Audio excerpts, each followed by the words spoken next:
Welcome to blessing today morning glory. എല്ലാവരെയും ഒരു പുതിയ എപ്പിസോഡിലേക്ക് സ്വാഗതം ചെയ്യുന്നു. ഇന്ന് കർത്താവ് ഉണ്ടാക്കിയ ദിവസമാണ്. ഇന്നത്തെ ദിവസത്തിൽ നമ്മൾ കർത്താവ് വെച്ചിരിക്കുന്ന സകലതും പ്രാപിക്കാൻ പോവുകയാണ്. God has kept so much for us. നമ്മൾ ചിന്തിക്കുന്നതും ചോദിക്കുന്നതും നനയ്ക്കുന്നതിനപ്പുറം ചെയ്യുന്ന കഴിവുള്ള കർത്താവാണ്. ആമേൻ. സോ അതിലേക്ക് നമുക്ക് ഒരുമിച്ച് നമ്മുടെ വിശ്വാസത്തിൻ്റെ ലെവലെല്ലാം ഉയർത്തി, എക്സ്പെക്റ്റേഷൻ്റെ ലെവൽ, പ്രതീക്ഷയുടെ ലെവലെല്ലാം ഉയർത്തി നമുക്ക് കർത്താവിന് മുമ്പിൽ നമുക്ക് പ്രാർത്ഥനയോടെ ആയിരിക്കാം. കർത്താവ് ഇന്ന് തീർച്ചയായും നിങ്ങളുടെ വിടുതൽ അയക്കാൻ പോവുകയാണ്. തീർച്ചയായും നിങ്ങളുടെ രോഗസൗഖ്യം കർത്താവ് അയക്കാൻ പോവുകയാണ്. അനേക വർഷങ്ങളായിട്ടുണ്ടായിരിക്കാം നിങ്ങൾ എന്തെങ്കിലും രോഗത്താൽ ബുദ്ധിമുട്ടുന്നത്.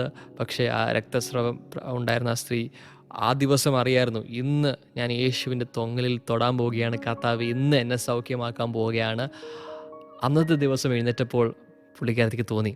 അതുപോലെ തന്നെ ഞാൻ പറയാം, ഇന്നത്തെ രാവിലെ, ഇന്നത്തെ ദിവസം തന്നെ നിങ്ങളുടെ ഉള്ളിൽ പറയുക, ഇന്ന് ആണ് ആ ദിവസം, ഇന്നാണ് ആ രക്ഷാ ദിനം, ഞാൻ പ്രാപിക്കാൻ പോവുകയാണ്, കർത്താവ് എന്നെ അനുഗ്രഹിക്കാൻ പോവുകയാണ്.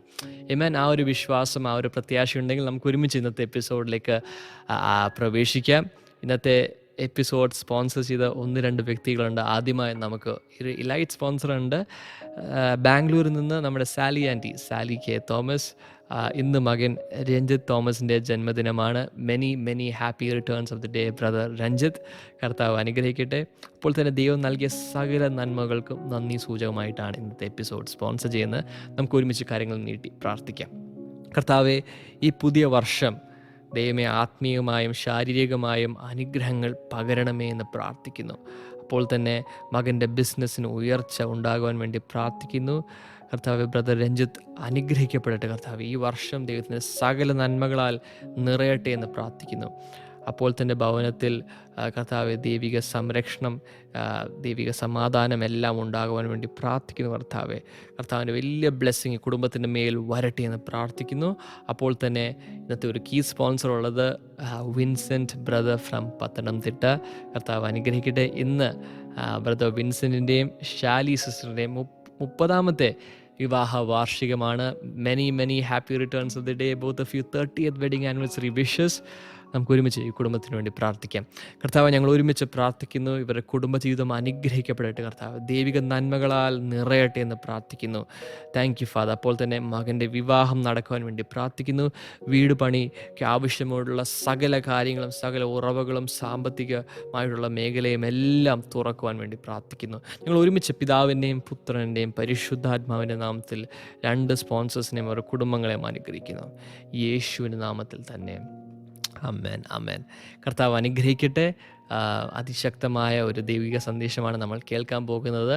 അപ്പോൾ തന്നെ നമുക്ക് ഈ വെള്ളിയാഴ്ച, ശനിയാഴ്ച, ഈ 2 ദിവസങ്ങളിൽ നമുക്ക് മിഡിൽ ഈസ്റ്റിൽ മീറ്റിംഗ് നടക്കുകയാണ്. സോ അതിലേക്ക് എല്ലാ നമ്മുടെ മിഡിൽ ഈസ്റ്റിലെ സഹോദരന്മാരെ ഞങ്ങൾ വെൽക്കം ചെയ്യുകയാണ്. കർത്താവ് അനുഗ്രഹിക്കട്ടെ. അടുത്ത ദിവസം വീണ്ടും നമുക്ക് കാണാം. നമുക്ക് ഒരുമിച്ച് ഇന്നത്തെ വചന സന്ദേശം കേൾക്കാം.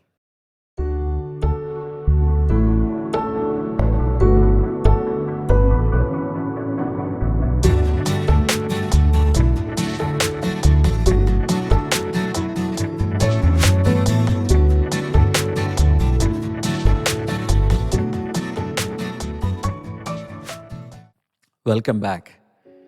നമ്മൾ തുടങ്ങി വച്ചിരിക്കുന്നത് ഫിലിപ്പിയ ലേഖന പഠന പരമ്പരയാണ്. പക്ഷേ സാധാരണ രീതിയിൽ അങ്ങ് പഠിച്ചു പോവുകയല്ല. ഇതിൽ നിന്ന് നമുക്ക് ചില ദൂതുകൾ, അതിൻ്റെ പശ്ചാത്തലമെല്ലാം മനസ്സിലാക്കി കേൾക്കുന്ന പുതിയ വിശ്വാസികൾക്കും പഴയ വിശ്വാസികൾക്കും എല്ലാവർക്കും പ്രയോജനകരമായ രീതിയിലാണ് നമ്മൾ പോകുന്നത്. So listen to me very carefully. നമ്മൾ കണ്ടത് ഈ ഫിലിപ്പ് ലേഖനം എഴുതുവാനുള്ള സാഹചര്യം, അതൊന്ന് മനസ്സിലായാലാണ് ഇതിനകത്തുള്ള ഓരോ വചനങ്ങളും ഇനി നമ്മൾ പഠിക്കുമ്പോൾ നമുക്ക് മനസ്സിലായുള്ളൂ. എഴുതിയ ആൾ പൗലോസാണ്. ഈ പൗലോസ് ആദ്യം ക്രൈസ്തവ വിരോധിയായിരുന്നു. സഭകളെ പീഡിപ്പിക്കുകയും സ്തെഫാനോസിനെ കൊല്ലുന്ന സമയത്ത് അതിൻ്റെ പുറകിൽ കല്ലെറിയുന്നവരുടെ വസ്ത്രം കാത്തുകൊണ്ട് നിന്ന അപ്പോസ്തല പ്രവൃത്തിയിൽ 7 അതിൽ എഴുതിയിട്ടുണ്ട്. അങ്ങനെ നിന്ന മനുഷ്യനാണ്. സോ ഈ പൗലോസിനെ ദൈവം അതിശക്തമായി പിൽക്കാലത്ത് ഉപയോഗിക്കുകയാണ്. അതിൻ്റെ അർത്ഥം, ഒരു കാലത്ത് നമ്മുടെ BC, ബിഫോർ ക്രൈസ്റ്റ് ലൈഫ്, എത്ര ഹീനമാണെങ്കിലും, എത്ര വിക്കറ്റ് ആണെങ്കിലും, എത്ര ആൻറ്റി ക്രിസ്ത്യൻ ആണെങ്കിലും, ദൈവത്തിന് എല്ലാവർക്കും ഒരു സമാധാനം, ഒരു ഒരു ഒരു ഭാവി തരാൻ കഴിയും. ഇതൊരു വലിയൊരു ദേവദാസൻ പറഞ്ഞതാണ്. ഇപ്പോൾ അത് പോപ്പുലർ, എല്ലാവരും പറയാറുണ്ട്. അതുകൊണ്ട് ഞാനും ഒന്ന് പറയുകയാണ്. Every saint has a past, every sinner has a future. ഒന്നുകൂടെ, every saint has a past, every sinner has a future. ഇന്ന് വിശുദ്ധരെന്നറിയപ്പെടുന്ന എല്ലാവർക്കും ഒരു ഭൂതകാലമുണ്ട്, പറയാൻ കൊള്ളാത്ത ഭൂതകാലമുണ്ട്. And every sinner has a future. ഇന്ന് പാപി എന്ന് വിളിക്കപ്പെടുന്ന എല്ലാവർക്കും ഒരു ഫ്യൂച്ചറുണ്ട്. ഒരു പാപിക്ക് വിശുദ്ധനാകാം. Think about that. അതൊന്ന് ടൈപ്പ് ചെയ്തിടുക, കമൻറ്റ് സെക്ഷനിൽ ഇടുക. ടൈപ്പ് ചെയ്യുക പ്ലീസ്. ഓരോ വിശുദ്ധനും ഒരു ഭൂതകാലമുണ്ട്. ഓരോ പാപിക്കും ഒരു ഭാവി കാലമുണ്ട്. That includes you and me. ഇന്ന് നിങ്ങൾ നല്ല അഭിഷേകത്തിലും കൃപയിലും ഒക്കെ നിൽക്കുവാണെങ്കിൽ, പക്ഷേ നിങ്ങൾക്കൊരു പാസ്റ്റ് ഉണ്ട്. അവിടെ നമ്മൾ താഴണം അത് ഓർക്കുമ്പോൾ, കർത്താവ് എന്തിൽ നിന്നാണ് എന്നെ രക്ഷിച്ചത്. അതുപോലെ പൗലോസിനുമുണ്ട്. മുമ്പേ ഞാൻ നിഷ്ഠൂരനും കുലപാതകിയും സഭയെ ഉപദ്രവിച്ചവനുമാണ്. അപ്പസ്തോലൻ എന്ന പദവിക്ക് ഞാൻ യോഗ്യനല്ല എന്നൊക്കെയാണ് അദ്ദേഹം എഴുതുന്നത്. നമ്മളൊക്കെ അത് തന്നെയാണ്. ഇന്ന് നമ്മൾ ഏതവസ്ഥയിലാണെങ്കിലും ദൈവം നമ്മളെ അനുഗ്രഹിച്ചിട്ടുണ്ടെങ്കിൽ നമുക്കൊരു ഭൂതകാലം കിടപ്പുണ്ട്. ഇനി every sinner has a future. ഇന്ന് നിങ്ങളിപ്പോഴും പാപത്തിലാണോ ജീവിക്കുന്നത്? നിങ്ങൾക്കൊരു ഭാവിയുണ്ട്, നല്ലൊരു ഭാവിയുണ്ട്. ചിന്തിക്കാൻ പോലും കഴിയാത്തതിനപ്പുറത്തുള്ളൊരു ഭാവി ദൈവം കരുതി വെച്ചിരിക്കുന്നു. എനിവേ, പൗലോസ് യേശു കർത്താവ് തന്നെ നേരിട്ടിറങ്ങി എൻകൗണ്ടറിലൂടെ താൻ മാനസാന്തരപ്പെടുന്നു. എത്രത്തോളം ക്രിസ്തുവിനെതിരായി പ്രവർത്തിച്ചോ അതിൻ്റെ 1000 മടങ്ങ് അതിനെ കൂടി നഷ്ടം പരിഹരിക്കാൻ വേണ്ടി കർത്താവിന് വേണ്ടി ജീവിക്കുകയും മരിക്കുകയും ചെയ്യുന്നു. അതിനുള്ളിൽ 3-4 മിഷണറി യാത്രകളും, അതിനുള്ളിൽ താൻ സഭകൾ സ്ഥാപിക്കുന്ന, ശുശ്രൂഷകളെ ആയിരക്കണക്കിന് പേരെ ഇൻഫ്ലുവൻസ് ചെയ്യുന്നു, ശുശ്രൂഷിക്കുന്നു. കൂടാതെ പുതിയ നിയമത്തിൻ്റെ 1/3 ഭാഗമെങ്കിലും അദ്ദേഹം എഴുതുന്നു. അപ്പോൾ നല്ലൊരു ഗ്രന്ഥകാരൻ, church planter, apostle, prophet, evangelist, എല്ലാ റോളുകളിൽ നിന്ന് തിളങ്ങി നിന്ന് ഇതുപോലൊരു അപ്പസ്തോലൻ, അതായത് പത്രോസിന് പോലും ചെയ്തെടുക്കാൻ കഴിയാത്ത കാര്യങ്ങളാണ് പൗലോസ് ചെയ്തെടുത്തത്. അങ്ങനെ ഒരു സൂപ്പർ അപ്പോസ്റ്റൽ പദവിയിലേക്ക് അദ്ദേഹം വരുന്നു. അദ്ദേഹമാണ് ഈ ഫിലിപ്പ് ലേഖനം എഴുതുന്നത്. ആ എഴുതുന്ന സമയത്ത് അദ്ദേഹം റോമിൽ, അപ്പോസ്തല പ്രവൃത്തി 28-ാം അധ്യായത്തിൻ്റെ അവസാന ഭാഗത്ത് പറയുന്ന പോലെ, താൻ തടങ്കലിലാണ്, ജയിലഴികൾക്കുള്ളിലല്ല, ഭൂഗർഭ കാരാഗ്രഹത്തിലല്ല, യോസഫൊക്കെ കിടന്ന പോലെ, യേശു കിടന്ന പോലെ കാരാഗ്രഹത്തിലല്ല. പകരം അദ്ദേഹം ഒരു വാടക വീട്ടിലാണ്. പക്ഷെ കൂടെ താൻ തടവുകാരനാണ്, താൻ വിചാരണയ്ക്ക് വേണ്ടി വെയിറ്റ് ചെയ്യുകയാണ്. ആ സമയത്ത് ഒന്നും ഒരു പട്ടാളക്കാരൻ ഗാർഡ് ചെയ്യാനുണ്ട്. അതിന് സ്വാതന്ത്ര്യമില്ല, യാത്ര ചെയ്യാൻ സാധ്യമല്ല, സ്പീക്കിംഗ് എൻഗേജ്മെൻറ്റ്സ് എടുക്കാൻ സാധ്യമല്ല, ഏതെങ്കിലും ചർച്ചിൽ ഇൻവൈറ്റ് ചെയ്താൽ പോയി ശുശ്രൂഷിക്കാൻ പറ്റില്ല. താൻ തടവിലാണ്. അങ്ങനെ ഒരു സാഹചര്യത്തിൽ ഇരുന്നുകൊണ്ടാണ് ഇത് ലെറ്റർ എഴുതുന്നത്. പക്ഷേ ലെറ്റർ മുഴുവൻ നിറഞ്ഞിരിക്കുന്നത് സന്തോഷവും ഭയങ്കര എൻകറേജ്മെൻറ്റുമാണ്. ഇത് വായിക്കുമ്പോൾ ഇന്നും വിശ്വാസികളൊക്കെ ഇങ്ങനെ കോൾമയർ കൊള്ളുക, എൻകറേജ്ഡായി, അതുപോലത്തെ കാര്യങ്ങൾ എഴുതിയിരിക്കുക. അതിലോട്ടാണ് നമ്മൾ വരാൻ പോകുന്നത്. പക്ഷേ അതിനു മുമ്പ് ഈ പശ്ചാത്തലം ഒന്ന് റെഡിയാക്കിക്കോട്ടെ. അങ്ങനെ അദ്ദേഹം ഇരിക്കുമ്പോൾ, ലിസൺ ടു ദിസ്, അങ്ങനെ അദ്ദേഹം എഴുതുമ്പോൾ ഇതിനകത്ത് നിന്ന് നമുക്ക് പക്ഷേ ആ സമയത്ത് അദ്ദേഹം കാരാഗൃഹത്തിലാണ്, സ്വാതന്ത്ര്യമില്ല, ഒന്നുമില്ല. ടോയ്ലറ്റിൽ പോകുമ്പോൾ പോലും ഇയാൾ പുറത്ത് നിൽക്കുവാണ്, ഈ പട്ടാളക്കാരൻ. അപ്പോൾ അങ്ങനൊരു സാഹചര്യത്തിലാണ് എഴുതുന്നതെങ്കിലും ഇതിൻ്റെ പശ്ചാത്തലത്തിലേക്ക് വരുമ്പോൾ, ആദ്യം അപ്പോസ്തല പ്രവൃത്തിയിൽ 13-ാം അധ്യായത്തിൽ ഒരു ഉപവാസ പ്രാർത്ഥനയിൽ വെച്ച് മിഷൻ പ്രവർത്തനങ്ങൾക്ക് വേണ്ടി പൗലോസിനെ, ബർന്നബാസിനെ കൈവച്ചയക്കുന്നു, ടീം ഫോം ചെയ്യുന്നു. ആ കാലത്ത് ജോൺ മാർക്ക് എന്നറിയപ്പെടുന്ന മർക്കോസ് കൂടെയുണ്ട്. മർക്കോസ് ആരാണ്? ബർന്നബാസിൻ്റെ, പൗലോസിൻ്റെ മെൻറ്ററായ, ടീം ക്യാപ്റ്റനായ ബർന്നബാസിൻ്റെ ഒരു റിലേറ്റീവാണ്, കസിനാണ്. അങ്ങനെ ടീമൊക്കെ ഫോം ചെയ്ത് വേറെ പലരും കാണും, ലൂക്കോസൊക്കെ ഉണ്ടെന്ന് വെച്ചു. 1-ാം മിഷണറി യാത്ര ആരംഭിക്കുന്നു. പക്ഷേ ഇടയ്ക്ക് വെച്ചിട്ട് ജോൺ മാർക്ക് അവരെ ഇട്ടിട്ട് പോകുന്നു. അങ്ങനെ ഇട്ടിട്ട് പോകുന്ന സമയത്ത് പൗലോസ് എന്ന് വിചാരിച്ച് ഇവനെ ഇനി അടുത്ത ട്രിപ്പിൽ കയറ്റാൻ കൊള്ളില്ല. ആ മിനിസ്ട്രി ഇട്ടിട്ട് പോയതല്ലേ, കലപ്പൊക്കെ കൈവച്ച ശേഷം പിന്തിരിഞ്ഞു പോയവനെ ഇനി കയറ്റരുത്. യേശു പോലും അങ്ങനെയല്ല പറഞ്ഞിരിക്കുന്നത്. അതുകൊണ്ട് അദ്ദേഹം രണ്ടാം മിഷണറി യാത്രയുടെ സമയം ഒരുങ്ങുകയാണ്. ആ സമയത്ത് ഇവർ തമ്മിൽ ഒരു ഡിസഗ്രിമെൻ്റ് ഉണ്ടായി, വലിയൊരു വിയോജിപ്പുണ്ടായി. അവർ തമ്മിൽ 2 ടീമായി മാറുന്നു. ഒരാൾ ബർണബാസ് ജോൺ മാർക്കിനെയും കൂട്ടി എങ്ങോട്ട് പോകുന്നു? സൈപ്രസിലേക്ക് പോകുന്നു.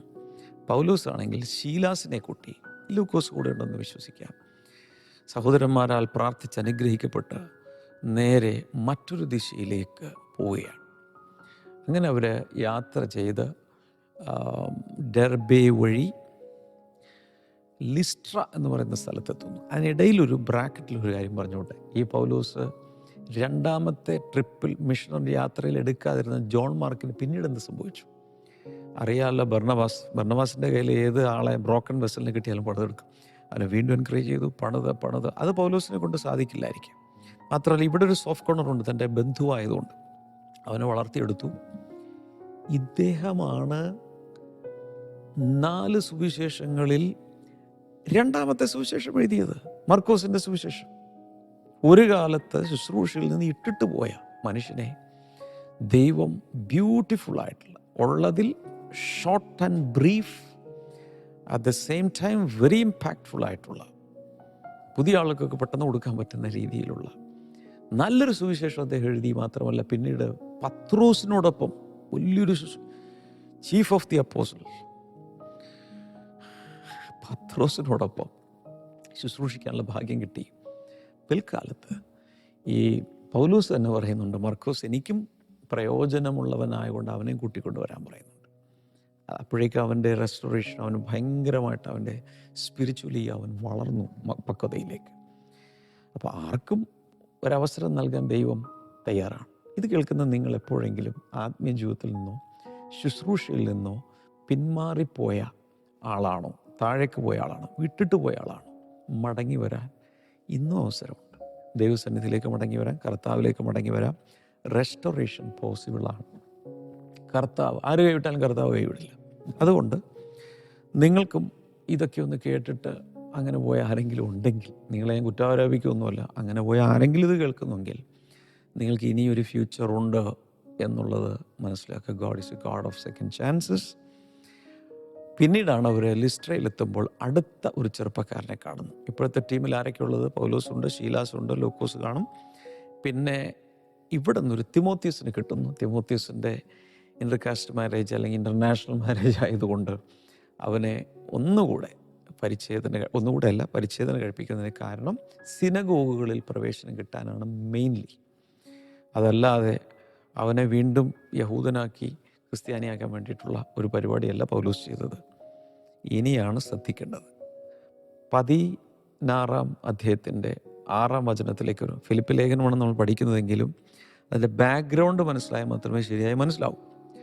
അങ്ങനെ 6-ാമത്തെ വചനത്തിൽ Paul and companions traveled throughout the region of Phrygia and Galatia, having been kept by the Holy Spirit from preaching the word in the province of Asia.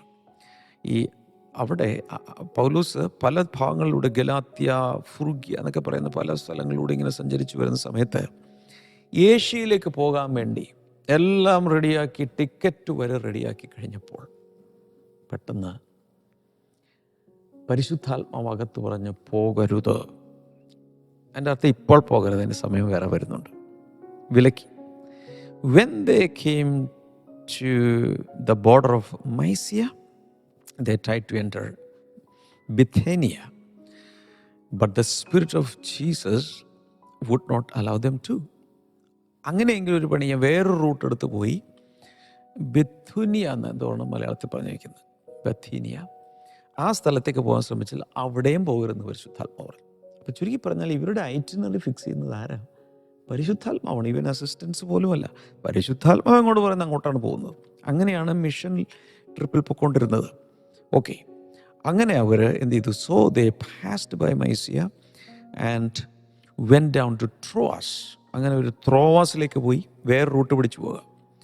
അങ്ങനെ അവിടെ during the night Paul had a vision of a man of Macedonia standing and begging him come over to Macedonia and help us. അങ്ങനെ അവർ ഈ സ്ഥലത്തായിരിക്കുന്ന സമയത്ത്, ട്രോവസിൽ എത്തിയ സമയത്ത് പൗലോസ് രാത്രി കിടന്നുറങ്ങുക. അപ്പോൾ 2 സ്ഥലത്ത് വിലക്ക് കിട്ടി, ബാൻ കിട്ടിയൊക്കെയാണ്. അവരെ നാട്ടുകാരല്ല വിലക്കിയത്, പരിശുദ്ധാത്മ പറഞ്ഞു പോകരുത്. എൻ്റെ റീസൺ അവിടെ എഴുതിയിട്ടില്ല, എക്സ്പ്ലനേഷൻ എഴുതിയിട്ടില്ല. ഞാൻ വിശ്വസിക്കുന്നത് അവിടെ ഒന്നുകിൽ റൈപ്പായിട്ടില്ല, ഒരു കൊയ്ത്തിന് വേണ്ടി അവിടെ വെളുത്തിട്ടില്ലായിരിക്കാം, അല്ലെങ്കിൽ ഒരുപക്ഷെ സമയത്തിന് മുമ്പ് ഇവരെല്ലാവരും ചിലപ്പോൾ തട്ടിപ്പോവും, ഇവരുടെ ശുശ്രൂഷ പൂർത്തി എന്തെങ്കിലും കാണും. ഇതേ എല്ലായ്പ്പോഴും എക്സ്പ്ലനേഷൻ തരാറില്ല. ഹലോ, കർത്താവ് എല്ലായ്പ്പോഴും എക്സ്പ്ലനേഷൻ തരാറില്ല. ഒന്ന് ടൈപ്പ് ചെയ്തിടാമോ? കർത്താവ് എല്ലായ്പ്പോഴും എക്സ്പ്ലനേഷൻ തരാറില്ല. God does not give us explanation always. കേൾക്കുന്നുണ്ടോ? He does not give. വിശദീകരണമില്ലാതെ തന്നെ, നമുക്ക് മനസ്സിലാകാതെ തന്നെ നമ്മൾ എന്തെങ്കിലും നമ്മളോട് ചെയ്യാൻ ആവശ്യപ്പെട്ടാൽ അത് ചെയ്യുന്നതാണ് വിശ്വാസവും അനുസരണവും. അതാണ് കർത്താവ് നമ്മൾ ആഗ്രഹിക്കുന്നത്. എനിവേ, ഇവിടെ രാത്രി കാണുന്ന സ്വപ്നം എന്താണ്? മാസിഡോണിയയിൽ നിന്നും, മലയാളത്തിൽ മക്കദോന്യക്കാരനായ ഒരു മനുഷ്യൻ വന്നിട്ട് പറയാം, കം ആൻഡ് ഹെൽപ്പ് us, ഞങ്ങളെ ഒന്നൊന്ന് സഹായിക്കാമോ പൗലോസ്, ഞങ്ങളെ ഒന്നൊന്ന് സഹായിക്കാമോ പൗലോസ്, ഞങ്ങളെ ഒന്നൊന്ന് ഈ സ്വപ്നത്തിൽ ഈ മനുഷ്യൻ വന്ന് നിൽക്കുക, മാസിഡോണിയയിൽ നിന്നുള്ള ആൾ. ഉടൻ തന്നെ പൗലോസിന് മനസ്സിലായി കർത്താവ് വിളിക്കുന്നത് മാസിഡോണിയയിലേക്കാണ്. ഇതിനെയാണ് മാസിഡോണിയൻ കോൾ, അല്ലെങ്കിൽ വിശ്വവിഖ്യാതമായ മക്കദോന്യ വിളി എന്ന് പറയുന്നത്. ഓക്കെ, അങ്ങനെ അവർ നേരെ അങ്ങോട്ട് പോവാണ്. 11-ാമത്തെ വചനത്തിൽ, from Troas we put out to sea and sailed straight for Samothrace, and the next day we went on to Neapolis. അങ്ങനെ അവർ സാമത്രോസ് എന്ന് പറയുന്ന സ്ഥലത്തൂടെ നിയോപോളിസിലെത്തുന്നു. From there we traveled to Philippi, a Roman colony and the leading city of the district of Macedonia, and we stayed there several days. ഇവിടേക്കാണ് നമ്മൾ വരുന്നത്. ഇപ്പോഴാണ് land ചെയ്തത്, ഗ്രൗണ്ടിൽ ഇറങ്ങിയത് ഇപ്പോഴാണ്. അതിനാണ് ഞാൻ ഇത്രയും വിസ്തരിച്ച് പറഞ്ഞത്, ഇതിൻ്റെ പുറകിൽ കിടക്കുന്ന കാര്യം. ഈ ഇത്രയും വിസ്തരിച്ച് പറഞ്ഞ പല കാര്യങ്ങളും വേറെ പല ലേഖനങ്ങൾ പഠിക്കുമ്പോൾ നിങ്ങൾക്ക് പ്രയോജനപ്പെടും. അതുകൊണ്ടാണ് ഞാനതൊന്ന് വിട്ടുകളയാതിരുന്നത്. എനിക്ക് വേണമെങ്കിൽ സ്ട്രെയിറ്റ് 1-ാം വചനമെടുത്ത് സംസാരിക്കാം, പക്ഷേ പല കാര്യങ്ങളും ഗ്രഹിക്കാൻ ബുദ്ധിമുട്ടായിരിക്കും. ഈ പൗലോസിൻ്റെ മാനസാന്തരം തുടങ്ങി, ഈ അന്ത്യോക്യയിൽ ഉപവാസ പ്രാർത്ഥനയിൽ അവരെ മിഷൻ യാത്രകൾക്ക് വേണ്ടി, ഇങ്ങനെ തന്നെ പറയേണ്ടത്, റിലീസ് ചെയ്യുന്നത് തുടങ്ങി നമ്മളെല്ലാം കണ്ടു. ഓക്കെ, അപ്പം അങ്ങനെ ഇവർ ഇപ്പം എവിടെയാണ്? അവിടെ നിന്ന് യാത്ര ചെയ്ത് 1-ാം മിഷണറി യാത്ര കഴിഞ്ഞു. 1-ാം മിഷണറി യാത്രയെ കഴിഞ്ഞ് 2-ാം മിഷണറി യാത്രയുടെ തുടക്കത്തിലാണ് 2 ടീമായി മാറുന്നത്. ടീം 1 സൈപ്രസിലേക്ക് പോകുന്നു, ടീം 2 ഇപ്പോൾ പറഞ്ഞ റൂട്ടിൽ വരുന്നു. അങ്ങനെ ഇപ്പോൾ പൗലോസ്, ശീലാസ്, അതായത് സൈലസ്, ലൂക്ക്, തിമത്തി കൂടെ ഉണ്ട്. വേറെ ആരൊക്കെ ഉണ്ടെന്ന് എനിക്ക് അറിഞ്ഞുകൂടാ ടീമിൽ. എവിടെ എത്തി? ഇപ്പോൾ ഫിലിപ്പിയിലെത്തി. അതൊരു റോമൻ കോളനിയാണ്. കഴിഞ്ഞ ദിവസം ഞാൻ പറഞ്ഞു, ചുറ്റുമെല്ലാം ഗ്രീക്ക് ഗവൺമെൻറ് ഭരിക്കുമ്പോൾ, ഗ്രീസ് ഗവൺമെൻറ് ഭരിക്കുമ്പോൾ, ഈ ഒരു പ്രത്യേക പ്രവിശ്യ മാത്രം റോമൻ ഭരണത്തിലാണ്, ഒരു കോളനിയാണ്. അവിടെ 13-ാമത്തെ വചനത്തിൽ കാണുന്നത്, on the Sabbath we went outside the city gate to the river, where we expected to find a place of prayer. We sat down and began to speak to the women who had gathered there. അപ്പോൾ അവിടെ ഇനിയാണ് വളരെ ശ്രദ്ധിക്കേണ്ടത്. ഈ ഫിലിപ്പിയ സഭ സ്ഥാപിക്കപ്പെട്ടത് എങ്ങനെയാണെന്ന് പറയാൻ പോകുന്നത്. പൗലോസ് അവിടെ എത്തി. ശബത്ത് ദിവസം, സാധാരണ ഇവരുടെ പരിപാടി, ഇവരുടെ സ്ട്രാറ്റജി ഇതാണ്. ഈ മിഷൻ ട്രിപ്പിൽ ഈ ടീം ചെയ്തുകൊണ്ടിരിക്കുന്നത് ശബത്ത് ദിവസം അഥവാ ശനിയാഴ്ച ദിവസം നേരെ ഒരു സിനഗോഗിൽ, അടുത്തുള്ള ഏതെങ്കിലും ഒരു സിനഗോഗിലേക്ക് കയറി ചെല്ലും. അല്പം സംസാരിക്കാൻ അവസരം ചോദിക്കും. ഞങ്ങൾ റബ്ബിമാരാണ്, വചനം പറയുന്നവരാണ്, അല്പം അങ്ങനെ ഇവർക്ക് പ്രസംഗിക്കാൻ ഗസ്റ്റ് സ്പീക്കേഴ്സ് പോലെ അവസരം കിട്ടുക. അവർ കയറി ശരിക്കങ്ങ് പറയും. എന്ത് പറയും? പഴയ നിയമ തിരുവെഴുത്തുകൾ എടുത്തിട്ട് നിങ്ങൾ ഇതുവരെ കാത്തിരുന്ന മശിഹ എന്ന ക്രിസ്തു വന്നു. എവിടെ? ജെറുസലേമിൽ. അവരെല്ലാവരും കൂടി കൊന്നു, പക്ഷെ അവൻ ഉയർത്തെഴുന്നേറ്റു. ഞാൻ സാക്ഷിയാണ്. നട്ടുച്ചയ്ക്ക്, ഞാനിതിനെ എതിർത്ത് നടന്ന ആളാണ്, പക്ഷെ നട്ടുച്ചയ്ക്ക് സൂര്യനെ കവിയുന്ന വെളിച്ചത്തിൽ ഇതാ ഉയർത്തെഴുന്നേറ്റ ഈ മഷിഹ എൻ്റെ മുമ്പിൽ വരെ ഞാൻ താഴെ വീഴുകയും കണ്ണു പോവുകയും ചെയ്തു. പക്ഷെ അനന്യാസ് എന്നൊരു ദൈവമനുഷ്യൻ എനിക്ക് വേണ്ടി പ്രാർത്ഥിച്ചു, കണ്ണു തുറന്നു. ഞാൻ സ്നാനപ്പെട്ടു. അന്ന് മുതൽ ഞാൻ ദൈവകൃപയിലാണ്. ഞാൻ ലോകം മുഴുവൻ അന്ത്യോക്യയിൽ വെച്ച് പരിശുദ്ധാത്മ ഞങ്ങൾ അയച്ചിട്ടാണ് ഇവിടെ വന്നിരിക്കുന്നത്. ഞങ്ങൾ ദൈവത്താൽ അയക്കപ്പെട്ടു വന്നതാണ്. പൗലോസിന് കോംപ്രമൈസ് ഒന്നുമില്ലല്ലോ. ശക്തമായ ഭാഷയിൽ സുവിശേഷം പറയും. മിക്കവാറും അവിടെ ഒരു വലിയ അടിയുണ്ടാവും. അല്ലെങ്കിൽ യഹൂദന്മാർ പറയും, ഇത് ഇവന്മാരെ സൂക്ഷിച്ചോളാം, ഇങ്ങനെയുള്ളവർക്ക് പുൾപിറ്റ് കൊടുക്കരുത്. അപ്പോൾ സിനഗോഗ് മിക്കവാറും അങ്ങ് 2 പീസാവും. അവർ 2 പേര് കൂടരും. ചിലർ വിശ്വസിക്കും, ചിലർ അടി, പിന്നെ ചിലർ പട്ടണത്തിൽ പുറത്ത് കൊണ്ടുപോയി തള്ളും, അല്ലെങ്കിൽ കൊല്ലാൻ ശ്രമിക്കും. ഇതൊക്കെയാണ് എല്ലായിടത്തും നടക്കുന്നത്. ഇപ്പം ഇവിടെ പക്ഷെ നോക്കിയപ്പോൾ അങ്ങനെ ഒരു സിനഗോഗ് കണ്ടില്ല. നോർമലി അന്നത്തെ കാലത്ത് ഒരു 10 യഹൂദന്മാരെങ്കിലും ഉണ്ടെങ്കിൽ മാത്രമേ ഒരു ലോക്കൽ സിനഗോഗ് അനുവദനീയമായിട്ടുള്ളൂ. ഇവിടെ അതില്ലായിരിക്കും. അതുകൊണ്ട് കുറച്ച് സ്ത്രീകളൊക്കെ വന്നിങ്ങനെ പ്രാർത്ഥിക്കുന്ന ഒരു സ്ഥലത്ത് ചെല്ലുന്നു. സിനഗോഗ് കിട്ടിയില്ല. അപ്പോൾ അല്ലാതെ ചില പ്രാർത്ഥനാ കൂട്ടങ്ങളൊക്കെ എന്തൊക്കെയോ രീതിയിൽ ദൈവത്തിൽ വിശ്വസിച്ച് പ്രാർത്ഥിക്കുന്ന ഏത് മതമാണ് എന്താണെന്ന് നമുക്ക് അറിഞ്ഞുകൂടാ. അങ്ങനെയുള്ളൊരു പ്രാർത്ഥനാ സ്ഥലത്ത് ചെന്നപ്പോൾ സ്ത്രീകൾ മാത്രമല്ല, ലേഡീസ് പ്രെയർ മീറ്റിംഗ് ആണ്. പക്ഷെ ഓർക്കണം, യൂറോപ്യൻ ലേഡീസാണ്. അവരിരുന്ന് പ്രാർത്ഥിക്കുകയാണ്. അപ്പോൾ അവിടെ ചെന്നു. One of those listening. അപ്പോൾ അവിടെ സുവിശേഷം പറയാൻ തുടങ്ങി പൗലോസും കൂടെയുള്ളവർ. അവിടെ നോക്കുമ്പോഴാണ് ലിഡിയ, അല്ലെങ്കിൽ തുയഥൈര പട്ടണക്കാരിയായ തയറ്റൈറ സിറ്റിയിൽ നിന്നുള്ള ഒരു ബിസിനസ്സുകാരിയാണ്. ക്ലോത്ത് മർച്ചൻ്റാണ്. വലിയൊരു ധനാഢ്യയായ ഒരു സ്ത്രീ. അവൾ പെട്ടെന്ന് അവളുടെ ഹൃദയം കർത്താവ് തുറന്നു. അല്ലെങ്കിൽ അവൾ സുവിശേഷം സ്വീകരിക്കാൻ തുടങ്ങി. പിതാവ് ആകർഷിച്ചിട്ടല്ലാതെ ആരും വരുന്നില്ലെന്ന്. പൗലോസിൻ്റെ മെസ്സേജ് കേൾക്കുകയല്ല. ഉടൻ തന്നെ 15-ാമത്തെ വചനത്തിൽ when she and the members of her household were baptized and she invited us to her home. അങ്ങനെ ഉടൻ തന്നെ സ്നാനം നടക്കുക. അവളും അവളുടെ വീട്ടുകാരൊക്കെ വിശ്വസിച്ചു. ലുദിയായുടെ വീട് മാനസാന്തരപ്പെട്ടു, രക്ഷിക്കപ്പെട്ടു, സ്നാനപ്പെട്ടു. ഓക്കെ, ഉടൻ തന്നെ പറയാണ് ഞങ്ങൾ വിട്ടുപോകാം. കാരണം she had a big size house. അവിടെ വരാൻ പറയുന്നു. അവിടെ പറയുന്നതാണ്, if you consider me a believer in the Lord, she said, come and stay at my house. And she persuaded us. ഞങ്ങളുടെ വീട്ടിലൊന്നും താമസിക്കുക. അങ്ങനെ ആ വീട് അങ്ങ് തുറന്നു. ചുരുക്കി പറഞ്ഞാൽ ഫിലിപ്പിയ എന്ന് പറയുന്ന ഈ പട്ടണത്തിൽ ഇതാ ഒരു വലിയ വാതിൽ കർത്താവ് തുറക്കുകയാണ് സുവിശേഷത്തിന് വേണ്ടി. ആരിലൂടെ? ഒരു സ്ത്രീയിലൂടെ. ഇത് കേൾക്കുന്ന സ്ത്രീകൾ മനസ്സിലാക്കണം, പലപ്പോഴും പല വീടുകളിലേക്കും സുവിശേഷത്തിൻ്റെ വാതിൽ അവിടുത്തെ സ്ത്രീയാണ്, ഭാര്യമാരാണ്. എനിക്കറിയാവുന്ന ബ്ലെസ്സിംഗ് ടുഡേയിൽ രക്ഷിക്കപ്പെട്ട ഭൂരിഭാഗം കുടുംബങ്ങളിലും ആദ്യം വിശ്വാസത്തിൽ വന്ന അവിടുത്തെ സ്ത്രീയാണ്.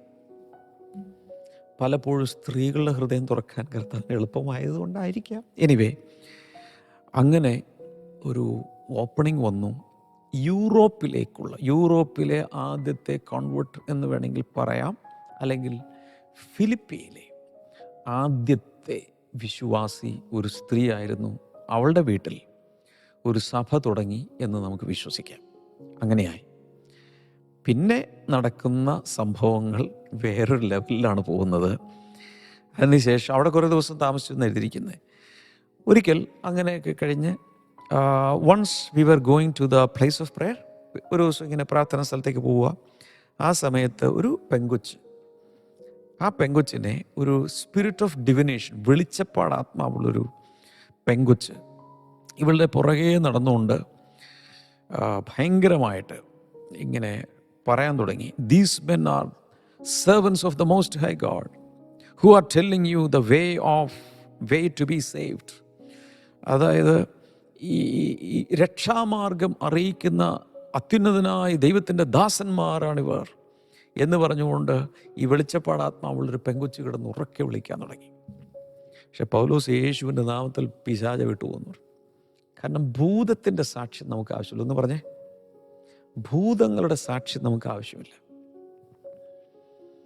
ഈ സുവിശേഷത്തിനും അല്ലെങ്കിൽ സുവിശേഷ പ്രസംഗത്തിനും ദേവദാസന്മാരെ വൗച്ച് ചെയ്യാൻ ഭൂതങ്ങളുടെ സാക്ഷ്യം ആവശ്യമില്ല. അത് പരിശുദ്ധാത്മാവാണ് സാക്ഷ്യം പറയുന്നത്. ഇവിടെയാണ് പൗലോസിൻ്റെ ഡിസേണിങ് മനസ്സിലാകുന്നത്. ആത്മാക്കളുടെ വിവേചനം എന്ന വരം ആ മനുഷ്യരിലുണ്ടായിരുന്നു. പറയുന്ന കാര്യം സത്യമല്ലേ? അത്യുന്നതനായ ദൈവത്തിൻ്റെ ദാസന്മാർ, രക്ഷാമാർഗം നിങ്ങളോട് അറിയിക്കുന്നവർ എന്ന് പറഞ്ഞ ഇൻട്രൊഡക്ഷൻ കറക്റ്റ് അല്ലേ? ആണ്. ഇവൾ പറഞ്ഞാൽ ഒരക്ഷരം പോലും തെറ്റില്ല. പിന്നെ തെറ്റിയത് എവിടെയാണ്? ആത്മാവ് തെറ്റാണ്. പരിശുദ്ധാത്മാവിൽ ഞാൻ പറയുകയാണ്, പറയുന്ന കാര്യം ശരിയാണെങ്കിൽ പുറകിലെ ആത്മാവ് ഏതാണെന്ന് മനസ്സിലാക്കണം. ഇങ്ങനെയാണ് കള്ള അപ്പസ്തോലന്മാർ ശരിയായ അപ്പസ്തോലന്മാർ, കള്ള ക്രിസ്തുക്കൾ ശരിയായ ക്രിസ്തു, കള്ള പ്രവാചകന്മാർ ശരിയായ പ്രവാചകനെ മനസ്സിലാകുന്നത്. കർത്താവ് പറഞ്ഞു, നിങ്ങൾ വൃക്ഷങ്ങൾ എങ്ങനെ മനസ്സിലാക്കുന്നത്? നല്ല ഫലം, ഫ്രൂട്ട് ഉണ്ടാകുന്ന വൃക്ഷമാണെങ്കിൽ നല്ല വൃക്ഷം, ആകാത്ത ഫലം, ചീത്ത ഫലം, വിഷക്കായ്കളാണെന്നുണ്ടെങ്കിൽ ആ വൃക്ഷം വൃക്ഷമേ കൊള്ളൂല, ഉപേക്ഷിച്ചേക്കണം. അതുകൊണ്ടാണ് എല്ലാവരെയും വിശ്വസിക്കരുത്, എല്ലാവരെയും വീട്ടിൽ കയറ്റരുത്, വഞ്ചിച്ചിട്ട് പോകും, വിഷം ചെലുത്തിയിട്ട് പോകും എന്ന് പറയുന്നത്. എനിവേ, പൗലോസ് ശാസിക്കുമല്ല, ഭൂതം അങ്ങ് വിട്ടുപോയി. അവളുടെ ഭൂതം വിട്ടുപോയതോടുകൂടി അവിടെ വെളിച്ചപ്പാട് ആത്മാവ് പോയി. പലരെയും നോക്കി ഇങ്ങനെ പ്രവചിക്കുക ഇതൊക്കെ പറയുന്ന ആ ദുരാത്മാവ് അവളെ വിട്ടുപോയതോടുകൂടെ ഇത് ബിസിനസ്സാക്കി അവളെ കൊണ്ടു നടന്ന കുറേ ആളുകളുടെ കച്ചവടം പോയി. അവരിടഞ്ഞില്ലേ? ആദായം പോയതോടുകൂടെ ഇവര് പൗലോസിനുമൊക്കെ എതിരായി തിരിഞ്ഞപ്പോൾ ആ പട്ടണത്തിലൊരു വലിയ ലഹളയുണ്ടായി. അതിൻ്റെ പുറകിൽ പ്രവർത്തിച്ചത് പൈശാചിക ശക്തികളാണെന്ന് വെച്ചാൽ ഒരു ഭൂതം പുറത്താക്കിക്കൊണ്ട് ഒരു വലിയൊരു പ്രശ്നം അവിടെ ഉണ്ടായി. ഭയങ്കരമായ പ്രശ്നം ഉണ്ടാക്കിയിട്ട് പൗലോസിനെയും ശീലാസിനെയും ഒക്കെ മജിസ്ട്രേറ്റിന് മുമ്പിൽ കൊണ്ടുപോകുന്നു. അവരെ തുണി പറിച്ചുരിയുന്നു. എന്നിട്ട് വടി കൊണ്ട് അവരെ അടിച്ചടിച്ച് തല്ലിച്ചതയ്ക്കുന്നു. ഒരു ഭാഗത്തൊരു സഭ സ്ഥാപിച്ചു. പുറത്തു വന്ന് തല്ലുകൊണ്ട് ചതഞ്ഞ് അവരെ കൊണ്ടുപോയി ഒരു ജയിലിലിടുന്ന, അതാണ് അതിൻ്റെ അവസാനം നമ്മൾ കാണുന്നത്. ജയിലിൽ കൊണ്ടുപോയി ഇടുന്നു. പക്ഷെ അവിടെ ആ ജയിലിൽ ഒരു മഹാത്ഭുതം അന്ന് രാത്രിയിലുണ്ടാകുന്നു. അർദ്ധരാത്രിയായപ്പോൾ ഈ പൗലോസും ശീലാസും രണ്ട് അപ്പസ്തോലന്മാരും കൂടെ അയ്യോ ഇത്രയും തല്ലുകൊണ്ടതല്ല കിടന്നേക്കാന്നല്ല വിചാരിച്ച് അവർ പാടി ആരാധിച്ചു. എനിക്കൊരു കാര്യം അറിയാമോ, എത്ര തല്ലിച്ചതച്ചാലും, ദണ്ഡനങ്ങളിലൂടെ പോയാലും, എത്ര വലിയ മാനസിക പീഡനയിലൂടെ പോയാലും, ശാരീരികമായി പീഡിപ്പിക്കപ്പെട്ടാലും ആദ്യം നടുവിലും ആരാധന ഉയർത്താൻ കഴിയും. ആ ആരാധന ജയിൽ ബ്രേക്കർ ആയിരിക്കും. അന്ന് സംഭവിച്ചത് ഒരു വലിയ ഭൂകമ്പമുണ്ടായി. എല്ലാവരും പറഞ്ഞ ഭൂകമ്പമുണ്ടായി. ഭൂകമ്പമുണ്ടായിട്ട് എല്ലാ കാരാഗൃഹത്തിൻ്റെ വാതിലുകൾ തുറന്നു പോയി. കാരാഗൃഹ പ്രമാണിയും കുടുംബവും അന്ന് രാത്രിയിൽ സ്നാനപ്പെടുന്നു. ജയിലെല്ലാം പൊളിഞ്ഞു പോയി. പക്ഷേ ജയിലറുടെ വീട്ടിൽ സഭ. ഒന്ന് ചിന്തിച്ചു നോക്ക്, ആ കാലത്ത് പരിശുദ്ധാത്മാവ് പ്രവർത്തിച്ച സൂപ്പർ നാച്ചുറലായ, പ്രകൃതിയെ പോലും പിടിച്ചു കുലുക്കുന്ന രീതിയിൽ ദൈവത്തിൻ്റെ പരിശുദ്ധാത്മാവ് ഇവരോട് കൂടെ ഇരുന്ന് പ്രവർത്തിക്കുകയാണ്. ചുരുക്കി പറഞ്ഞാൽ ഇങ്ങനെയാണ് ഫിലിപ്പിയയിൽ സഭ സ്ഥാപിക്കപ്പെട്ടത്. അങ്ങനെ ലുദിയയുടെ കുടുംബം, ജയിലറുടെ കുടുംബം, പിന്നെ അതോടുകൂടെ അങ്ങ് പെരുകാൻ തുടങ്ങി. നീ കേട്ടോ, 10,000-15,000 ആളുകൾ വസിക്കുന്ന ഈ സിറ്റിയിൽ സഭ അങ്ങ് പെട്ടെന്ന് ഡീപ്പ് റൂട്ടറായി വളരാൻ തുടങ്ങി. അന്നത്തെ സഭ എന്ന് പറഞ്ഞാൽ ഒരു സ്ഥലത്തൊരു മെഗാ ചർച്ച് പോലെ ഒന്നുമല്ല. പല വീടുകളിലൊക്കെ ആയിരിക്കാം, പ്രാർത്ഥനാ സ്ഥലങ്ങൾ അവിടെയൊക്കെ ആയിരിക്കും അവർ കൂടുന്നത്. എനിവേ, സഭ അങ്ങ് വളർന്നിട്ട് പൗലോസ് ഇത് എഴുതുന്ന സമയത്ത് അതൊരു വലിയ സ്ട്രെങ്ത്തുള്ളൊരു ചർച്ചായി മാറി. അവിടെ ഡീക്കന്മാരും മൂപ്പന്മാരും എല്ലാമുള്ള ആ രീതിയിലേക്ക് സഭ വളർന്നു. പൗലോസ് ഇത് എഴുതുന്നത് ഏകദേശം 10-12 വർഷങ്ങൾക്ക് ശേഷമാണ് ലേഖനം എഴുതുന്നത്. അതിനൊക്കെ ഇത് വളർന്നിരുന്നു. ഇനി പറയുന്നതാണ് ശ്രദ്ധിക്കേണ്ടത്. എത്ര വലിയ പ്രശ്നങ്ങളുടെ നടുവിലും ദൈവത്തിൻ്റെ പ്രവൃത്തി അവൻ വെളിപ്പെടുത്തും. എത്ര വലിയ പ്രശ്നങ്ങളുടെ നടുവിലും സൂപ്പർ നാച്ചുറലായ ചിലത് ചെയ്യാൻ കർത്താവിന് നിങ്ങളുടെ ജീവിതത്തിൽ സാധിക്കും. ജയിലിനെ തന്നെ പൊളിക്കാൻ സാധിക്കും. എപ്പോഴും ഈ ഭാഗം ശുശ്രൂഷിക്കുമ്പോൾ ഞാൻ പറയുന്നൊരു കാര്യമാണ്, ഒരു ആരാധന കൊണ്ട്, ഒരു പാട്ടുകൊണ്ട് ഒരു ജയിൽ പൊളിക്കാൻ അവർക്ക് സാധിച്ചു. ഒരു പാട്ടിന് ജയിൽ തകർക്കാൻ കഴിയും. മക്കളെ ശ്രദ്ധിക്കുക. നിങ്ങളിപ്പോൾ മാനസികമായ ഒന്നും ആരാധനയ്ക്കും പോകാൻ പറ്റുന്നില്ല, അല്ലെങ്കിൽ ആകപാഠ പ്രശ്നമാണെന്ന് പറഞ്ഞുകൊണ്ടിരിക്കുകയാണ്, ഒരു ഒറ്റ പാട്ടങ്ങ് പാടണം. The love song to Jesus is a strong weapon against the enemy. അതൊരു ആയുധമാണ്. ഒരു പാട്ടൊരു ആയുധമാണ്, ഒരു ആരാധന ആയുധമാണ്. അതുകൊണ്ട് ഞാൻ പറയും എല്ലാവരോടും, അങ്ങ് ആരാധിച്ചോളാം, അടങ്ങിയിരിക്കരുത്. ജയിലൊക്കെ കർത്താവ് പൊളിക്കും. ഇനി ഞാൻ നാളെ കാര്യത്തിലോട്ട് കയറാൻ പോവുക. 1-ാം വചനം മുതൽ നമ്മൾ നോക്കാൻ പോവുക. എല്ലാവരും കൈനീട്ടി. യേശുവിൻ്റെ നാമത്തിൽ ജനങ്ങളെ അനുഗ്രഹിക്കുന്നു. രോഗികൾ ഇപ്പോൾ സൗഖ്യമാകട്ടെ. ജോയിൻറ്റുകളെല്ലാം സൗഖ്യമാകട്ടെ. ജോയിൻറ്റുകളുടെ നീരുകൾ വറ്റിപ്പോകട്ടെ എന്ന് ഞാൻ പ്രാർത്ഥിക്കുന്നു. ശ്വാസകോശങ്ങൾ സൗഖ്യമാകട്ടെ. In the mighty name of Jesus. ചില അലർജികൾ യേശുവിൻ്റെ നാമത്തിൽ വിട്ടുപോട്ടെ. സ്വെല്ലിംഗ് വിട്ടുപോട്ടെ എന്ന് ഞാൻ പ്രാർത്ഥിക്കുന്നു. എഡിമ യേശുവിൻ്റെ നാമത്തിൽ വറ്റിപ്പോകട്ടെ. Thank you Lord.